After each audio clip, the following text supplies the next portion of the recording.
என்றும் உம்மோடு வாழ என்னை உமக்காய் தெரிந்து கொண்ட தெய்வம் என்றும் உம்மோடு வாழ சொல்லலாமா?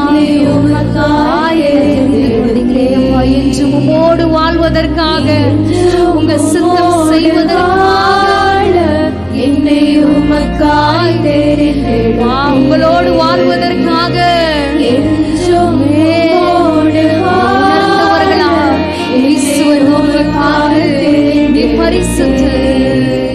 நீ பரிசுத்தர் பரிசுத்தர் பரிசுத்தர் பரலோகராஜ்யங்களை கொண்டு வந்து வான பூமி எல்லாவற்றிலும் மேலான நாமத்தை உடையவர். அவரை நோக்கி பார்த்தா நீ பரிசுத்த ராஜா, பரிசுத்தர் பரிசுத்தர் பரிசுத்தர் எங்கள் பரலோக ராஜாவே.